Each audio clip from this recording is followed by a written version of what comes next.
There comes a time in every life when the noise becomes unbearable, not just the external chatter, but the internal storms too, the opinions of others, the digital notifications, the unspoken expectations, the screaming doubts, all of it wraps around the mind like chains. And in this chaos, something begins to dim inside you. Your own voice, once clear and instinctive, becomes faint, like a fading signal in a forest of static. This is when you must choose to step back, not out of fear, but out of wisdom. To disappear is not to abandon life, but to reclaim it, and the first step in that reclamation is to embrace silence. Silence is not emptiness, it is not a void, it is not the absence of sound, but the presence of something deeper. It is a return to your inner rhythm. It is space, stillness, the sacred pause between breaths. It is where the truth lives. Not the truth you repeat because it's popular, but the truth your soul already knows. When you first enter silence, it can feel unfamiliar, even frightening. The noise has been your comfort, your distraction, your cover. Without it, you may feel naked, vulnerable. You may confront feelings you've buried beneath schedules, conversations, and meaningless tasks. But this is good. This is necessary. What you feel in silence is not your weakness, it's your truth. Let it surface, let it speak. Silence teaches you to listen, not just to sounds, but to spaces between sounds. To your heartbeat, to your breath, to your intuition. In silence, there is no applause to chase, no audience to impress, just you and the raw essence of who you are. And in that stillness, clarity begins to emerge. Like sediment settling in water, your thoughts begin to clear. You start to see yourself without distortion. In silence, you start noticing things you once missed, the way the light hits the floor in the morning. The subtle ache in your chest when you remember something unresolved. The joy in a memory you'd forgotten. The peace in simply existing. You stop reacting and start observing. You stop chasing and start understanding. Most people fear silence because they fear what it reveals, but transformation begins with truth, and truth lives in silence. This is where the voice of your inner guide, long muffled by noise, begins to return. You remember what you love, what you've lost, and what you must do next. You hear the wisdom that the world is too busy to give you. Silence is not passive, it is active surrender. It is sitting with discomfort long enough to hear what it's trying to teach you. It's choosing to be present without performance. It's giving your soul a chance to stretch, breathe, and realign. And in that stillness, you begin to shed the masks you wear for the world. You realize how much of your identity was built on noise, on what others told you you should be, want, chase, or fear. In silence, there is no script, no role, only awareness, only presence, only you. And slowly, you become more than what you've been. You stop talking just to fill the air. You begin to speak only when your words carry meaning. You become intentional. You begin to value your energy. You become selective with your time, your thoughts, and your truth. Your presence deepens even when your voice softens. You begin to understand that real power doesn't shout, it resonates. So let silence be your teacher. Let it strip away what is false and reveal what is real.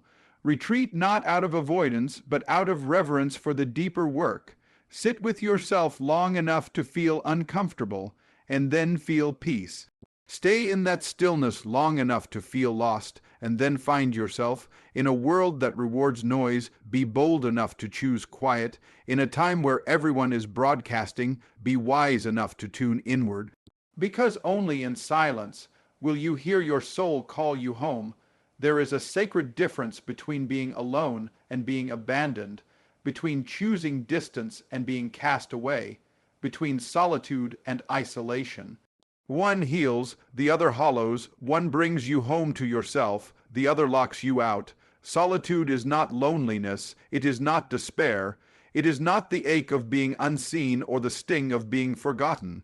Solitude is a conscious return to the self. It is a sanctuary of becoming, a pause that holds power, a silence that sings. In a world built on connection, people forget the beauty of disconnection, not disconnection from life, but from the constant need to explain yourself, defend your choices, or fit into frames that were never made for you. Solitude is stepping outside those expectations, not to disappear from the world, but to stop being consumed by it. When you seek solitude, you are not running away, you are walking toward clarity, toward peace, toward the honest version of yourself, the one who doesn't need applause, the one who is unshaken by silence, the one who breathes without performing. In solitude, you remember who you were before the world told you who to be. It's easy to confuse solitude with isolation, especially when you're hurting. Isolation numbs, solitude awakens. Isolation builds walls out of fear. Solitude builds boundaries out of love. One locks the doors. The other opens a window. When you isolate, you disconnect from life. When you choose solitude, you reconnect with your soul. There is deep, sacred work that can only be done alone. There are lessons that can't be taught in noise. There are truths that only whisper in the absence of others. You need solitude not because others are the enemy, but because you must first befriend yourself. Without this, no relationship will ever feel whole. No success will feel satisfying. No life will feel truly yours. In solitude, you learn your rhythms, how your thoughts move, how your emotions rise, how your dreams breathe. You begin to notice the subtle signs of your spirit. The tension in your chest that means you're betraying yourself, the spark in your eyes when you're aligned, the stillness that comes when you're finally on your own side. It is in solitude that you begin to hear the questions that matter. What do I want when no one is watching? What do I believe when no one is preaching? Who am I when I am enough? And the answers, slow, quiet, gentle, begin to find you, not like shouts, but like waves. They come and go, but each time they bring something back. A piece of yourself, a lost conviction, a hidden strength. Sometimes solitude feels like a wilderness, wild, untamed. You walk in unsure. You feel the ache of absence. You feel the cold breath of silence on your neck. But stay, keep walking. Let the wilderness teach you. Let it strip away what no longer serves you. Let it show you that you are stronger, wiser, and more whole than you believed. Eventually, you come to a clearing. Not outside, but inside, a place of peace, a place of knowing, a place where your spirit stretches its arms and says, "Here I am." You feel rooted, you feel honest, you feel enough, and from this place you return to the world. But not as the same version of yourself. You return grounded, no longer seeking validation in every look or needing approval in every breath. You no longer fear being misunderstood because you have understood yourself. You show up with presence, not pretense, with depth, not noise, with calm, not chaos, because you have been with yourself long enough to trust your own silence. Solitude gave you that, not loneliness, not exile, but chosen, sacred, beautiful solitude. So seek it, not as an escape, but as a homecoming, not to avoid people, but to prepare your spirit for deeper connection. Not because the world is too much, but because your soul deserves to be heard. And when you learn to stand fully in your own presence, you realize something rare. Solitude doesn't make you less connected to the world, it makes you more, because only when you are whole alone can you ever be whole with others. Seek solitude, not isolation. Let it be the garden where your true self blooms. There is no transformation without confrontation, no becoming without reckoning, no awakening without reflection, and not just soft reflection, the kind that comforts and glosses over the pain, but ruthless reflection. The kind that demands you sit down with yourself undistracted and ask the questions you've been avoiding for years. Reflection in its purest form is not gentle, it is surgical, it cuts through illusions. It exposes everything you've been dressing up as certainty. It makes you sit across from your decisions and look them in the eyes. It invites you to study the path behind you, not with nostalgia or regret, but with honesty. Brutal, necessary honesty, because the truth is, you've made choices that didn't honor you. You've said yes when your soul screamed no. You've stayed places long after your spirit had left. You've betrayed your own boundaries for comfort, for acceptance, for fear of being alone. And all of that has to be looked at, not to shame yourself, but to understand yourself. To reflect ruthlessly is not to self-criticize, but to self-confront. It is a sacred act of courage to sit down and ask, where did I shrink when I should have stood tall? Whose voice am I still carrying in my head? What pain am I recycling and calling normal? It means not flinching when the answers come, because they will come, not all at once, but in fragments, a memory, a feeling, a flash of recognition. You will remember the day you stopped dreaming, the moment you decided you weren't enough, the time you chose silence when you should have roared. These reflections are not curses, they are invitations. Invitations to rewrite the story. Most people run from this process. They distract, scroll, drink, work, shop. Anything to avoid sitting still long enough to face themselves, because the mirror of reflection does not flatter. It does not soften, it does not lie, it shows you your patterns, it shows you your habits, it shows you how often you choose fear over freedom. But if you can sit through it, if you can breathe through the discomfort, you begin to understand something powerful. You are not your mistakes. You are your awareness of them, and from that awareness you can choose again, choose differently, choose wisely. That is where transformation lives, not in perfection, but in the willingness to evolve. Reflect ruthlessly on how you love. Do you love to heal or to hide? Do you give to be chosen or because it overflows from within you? Reflect on your anger. What truth is buried inside it? Reflect on your dreams. Are they yours, or were they handed to you by people who never truly saw you? This kind of reflection doesn't come from reading quotes or repeating mantras. It comes from stillness, from journaling the hard truths, from asking yourself at 2 a.m., am I proud of who I'm becoming? It comes from revisiting the parts of your story you've tried to skip, and instead of turning the page, reading every line, owning every word, sometimes you will want to look away. The past will feel too heavy, the truth too sharp. But stay with it. The deeper you go, the more you reclaim. Every shadow you face is a piece of you waiting to be integrated, waiting to be healed, waiting to be loved without condition. Because here's the truth no one tells you. Transformation is not about becoming someone new. It's about unbecoming who you are not. It's about peeling off everything that was put on you, labels, expectations, guilt, shame, and returning to your essence. That essence is revealed through ruthless reflection. And when you've gone deep enough, you begin to walk differently. You speak with more purpose. You choose with more clarity. You no longer move from pain, but from power. You no longer react blindly. You respond wisely. Because you've looked yourself in the eye and chosen truth over comfort. This is not a one-time act. It is a practice, a ritual, a way of living. Reflection becomes a compass, a mirror you visit often. Not to punish yourself, but to realign, to recalibrate, to remember, so reflect. Not once, but endlessly. Not to shame, but to sharpen. Not to dwell, but to rise. Reflect ruthlessly, because that's how you reclaim your life. Growth does not live where it is easy. It does not visit the familiar. It does not sit inside your comfort zone and wait for your permission. Growth demands something more, something deeper, something uncomfortable. It asks for the price of comfort in exchange for the currency of evolution. There is a myth that you can transform without letting go, that you can rise without shedding, that you can become without breaking.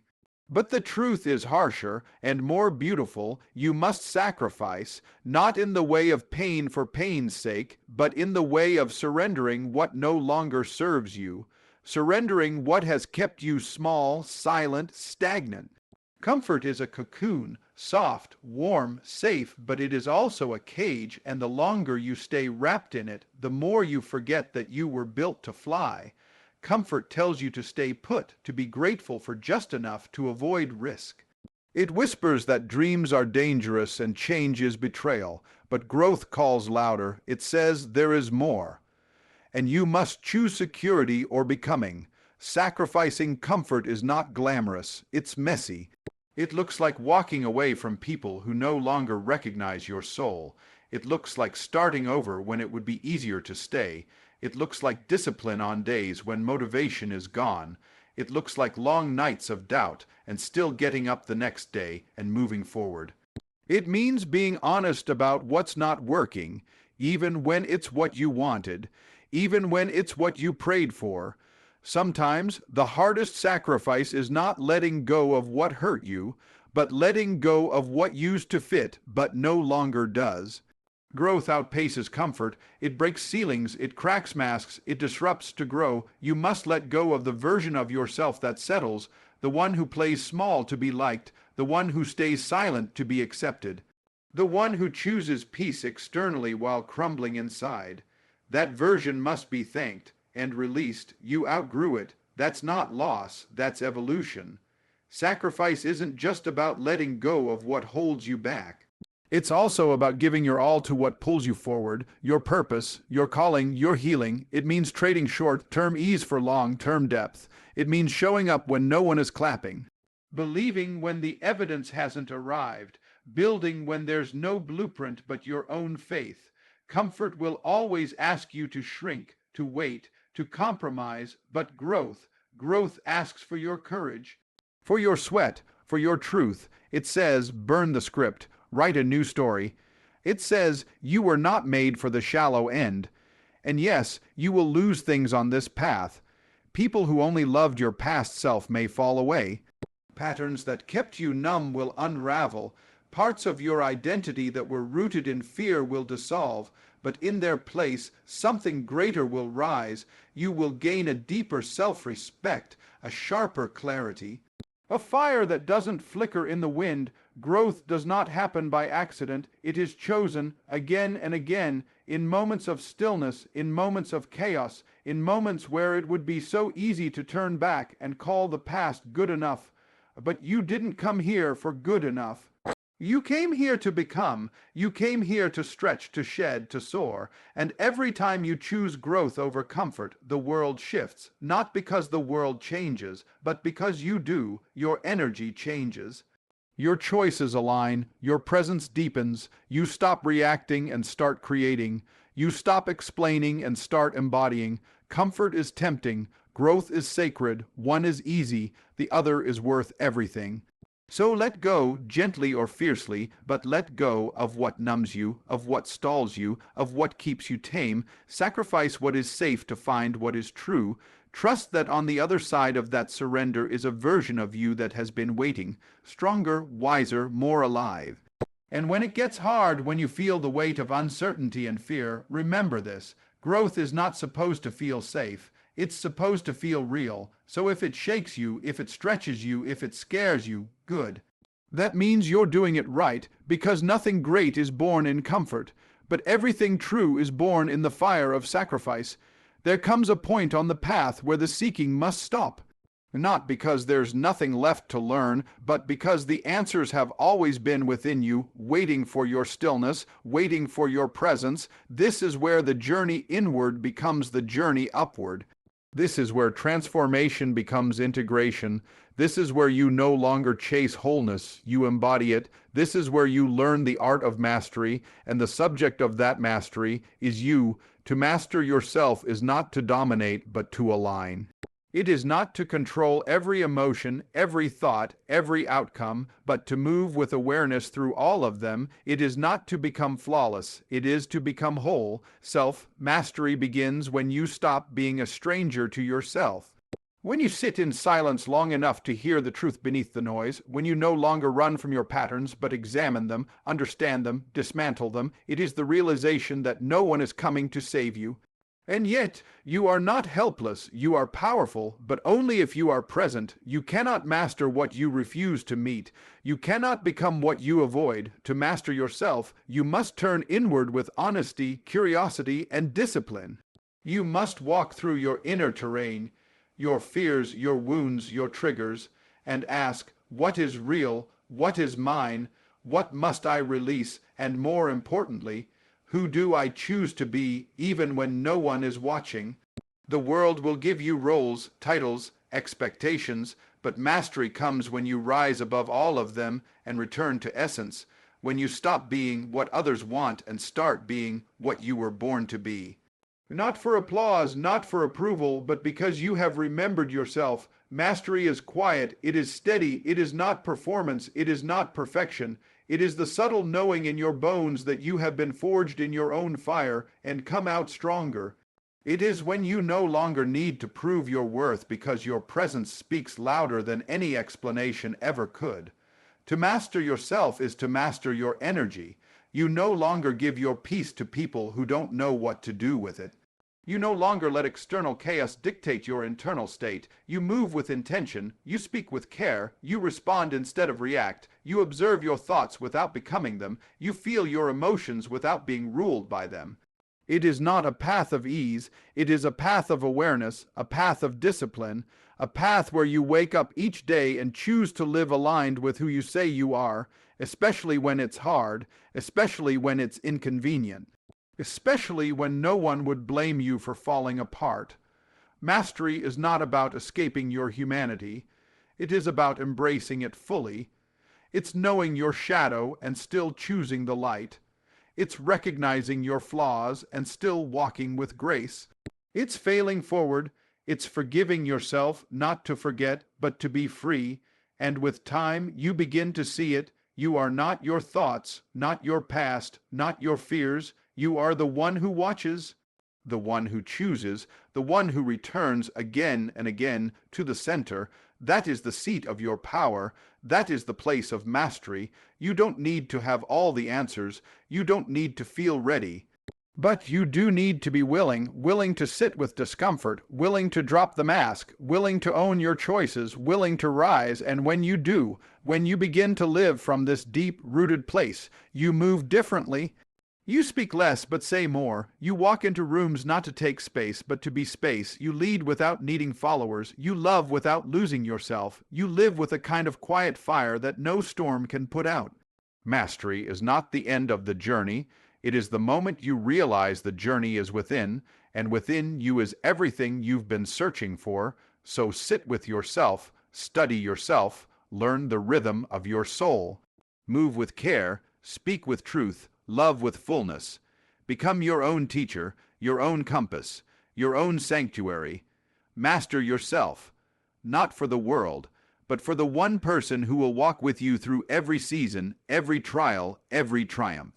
And when you've done that, you'll understand the most powerful force in the world is a human being who knows who they are and chooses to be that every single day.